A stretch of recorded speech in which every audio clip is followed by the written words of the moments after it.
Good morning, everybody. Welcome back to the farm. Me and my beautiful assistant are out here with our chickens because we are going to try a new chicken system. So you see I've got this metal cage here. Got a trailer full of, you can't really tell because there's hay in the field, but I've got a trailer full of hay that has some sheep and goat poop and pee in there. And what we're gonna do is this chicken system, you can look it up. It's called the Chicken Tractor on Steroids. It was kind of designed by a guy named Jeff Lawton. If you're familiar with permaculture, you probably know who Jeff Lawton is.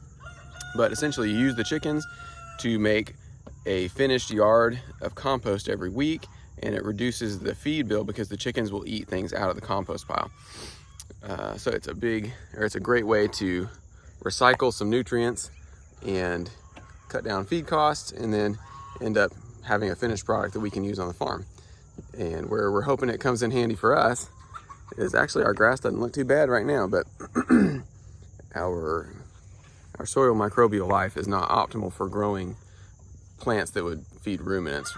We've got a lot of seed heads out here, a lot of things that the cows and the sheep don't really want to eat.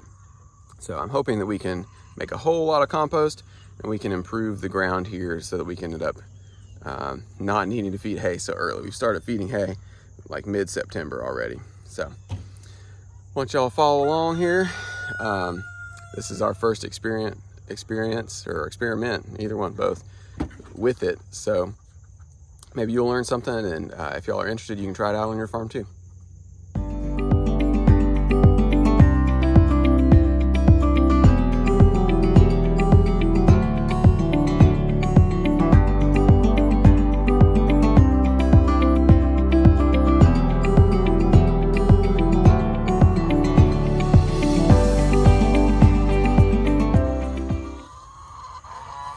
We got our carbon into the cage now, and we're just gonna soak it down.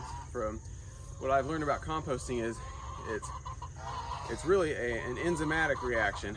So the same as in your body, all of these enzymatic reactions occur in water.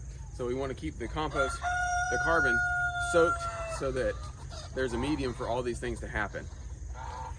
Sorry, I'm a little bit out of breath. I've been dragging this hose across the driveway.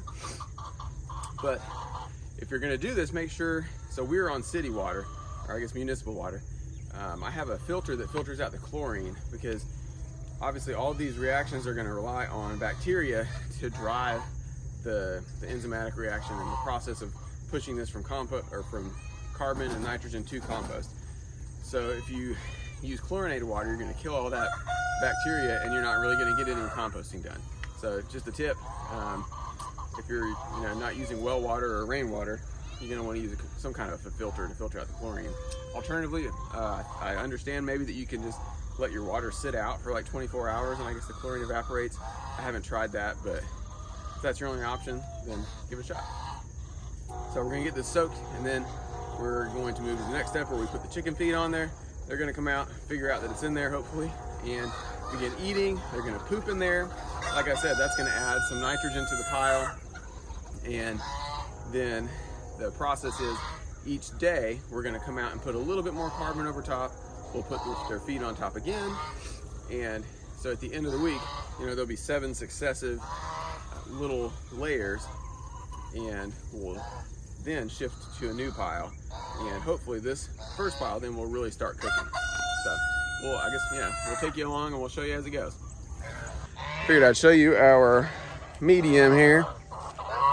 This is what's on the menu. You can't really see much. Let me flip the camera around. So you can see there's lots of sheep poop in there. You can't tell, but there's lots of hay, or lots of pee. There is lots of hay, you can tell that. Here's our rebel chickens. These 4 refuse to ever go in the coop, but they still haven't gotten eaten, so. All right, so what we're gonna do is we're going to put our feed on top of here and let everybody out, and hopefully they will figure out how to get in.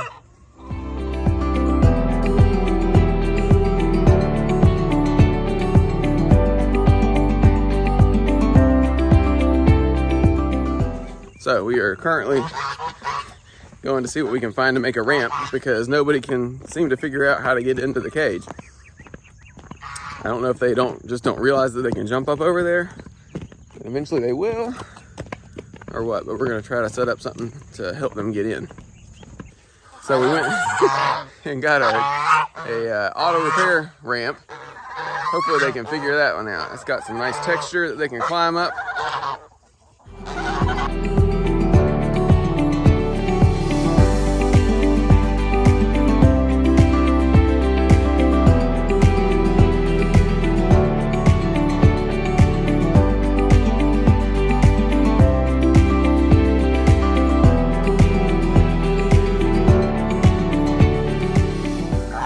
So, as you can see, we have a bunch in here, but they haven't figured out how to get in, and I think they feel like they can't get out. Nobody's really figured out that they can use the ramp yet. And these guys are just harassing me. Hey girls, what y'all up to, huh? Ready to move? While we wait to see if the chickens can find out how to get out of that cage, we're gonna move the sheep real quick. Got the sheep in. Happy sheep. And so now we're gonna go see if everybody made it out. I think it looks like there's nobody in there still. Let's go see. It takes a minute, doesn't it?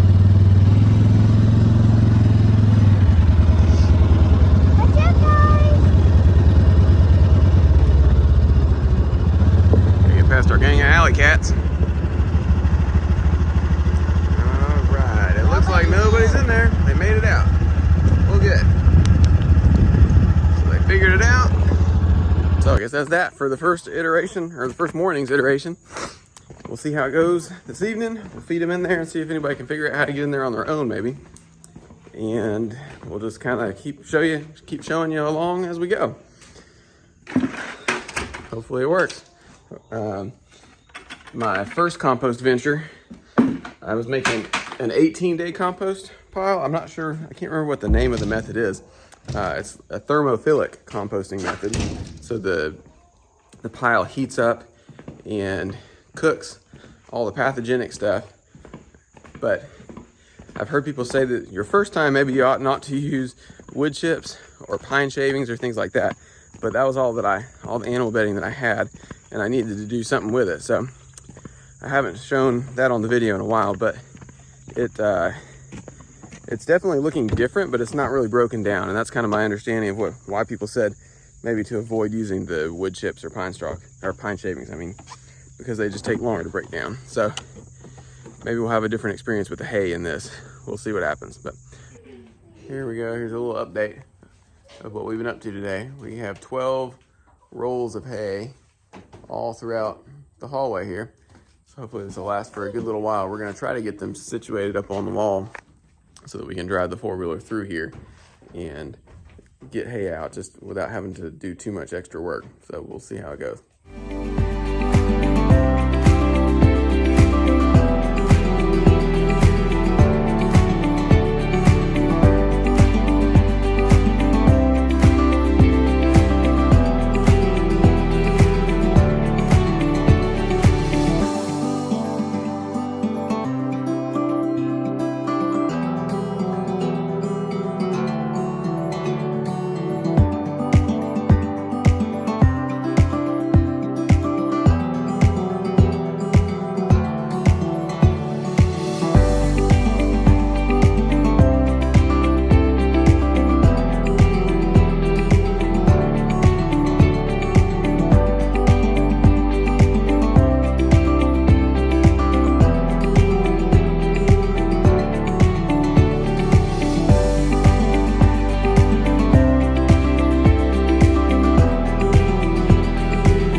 Here we go. We got them all lined up. Look at that. So what we'll do, what Baden's gonna do is Evil Knievel. What we'll do is we'll drive through here on the four-wheeler. I'm gonna spin the camera around. We'll drive through here with our trailer, just unwrap a bale at a time, fork it out, and we'll head on. So that should make it as simple as this way could be, I guess. I know today was supposed to be about chicken tractors, but sometimes you gotta do extra stuff.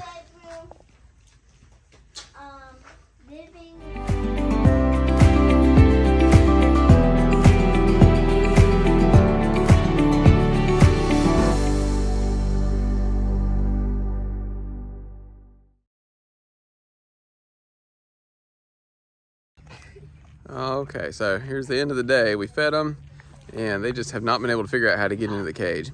So I cut about 4 inches off of the height, and you can see there's still nobody in there. There's a couple chickens around, but they're not in. So I don't know. I think tomorrow I'm going to come out and put a fence around them so they can't go elsewhere.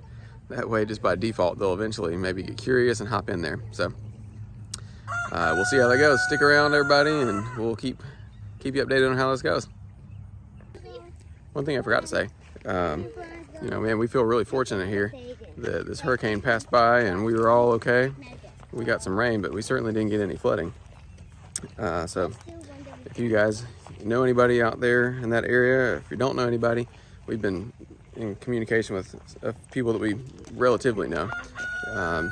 And there's some different ways that if you're looking to help out anybody out there without actually going out there, I'll put some links in the description for this video here for some people who we know are doing good work, and the money's actually going to people who need it, not necessarily going elsewhere. I suppose you know what I mean. So anyway, we're praying for everybody out there, and y'all, thanks for watching the video.